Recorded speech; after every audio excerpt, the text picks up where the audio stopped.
മണ്ണുത്തിയിൽ എക്സൈസിന്റെ വൻ സ്പിരിറ്റ് വേട്ട. ലോറിയിൽ മുന്തിരിപ്പെട്ടികൾക്കിടയിൽ ഒളിപ്പിച്ചു കടത്തിയ 2600 ലിറ്റർ സ്പിരിറ്റ് പിടികൂടി. സംഭവത്തിൽ 2 പേർ പിടിയിലായി. പാലക്കാട് സ്വദേശി ഹരി, പഴുവിൽ സ്വദേശി പ്രദീപ് എന്നിവരാണ് പിടിയിലായത്. എക്സൈസിന് ലഭിച്ച രഹസ്യവിവരത്തെ തുടർന്നായിരുന്നു പരിശോധന. എക്സൈസിന്റെ കമ്മീഷണർ സ്ക്വാഡും തൃശൂർ റേഞ്ചും സംയുക്തമായി ബുധനാഴ്ച പുലർച്ചെ മണ്ണുത്തി ദേശീയപാതയിൽ നടത്തിയ വാഹന പരിശോധനയ്ക്കിടെയാണ് സ്പിരിറ്റ് പിടികൂടിയത്.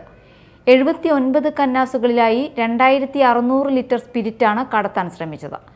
ബാംഗ്ലൂരിൽ നിന്ന് മുന്തിരി കച്ചവടത്തിന്റെ മറവിൽ കൊണ്ടുവന്ന സ്പിരിറ്റാണ് പിടികൂടിയത്.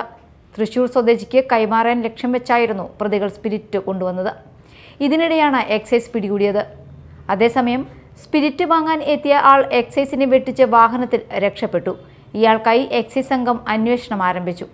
എവിടെ നിന്നാണ് ഇത്രയും വലിയ അളവിൽ സ്പിരിറ്റ് കൊണ്ടുവന്നതെന്നും എന്തിനാണ് കൊണ്ടുവന്നതും എന്നതുൾപ്പെടെയുള്ള കാര്യങ്ങളും എക്സൈസ് അന്വേഷിക്കും. Media time, Thrissur.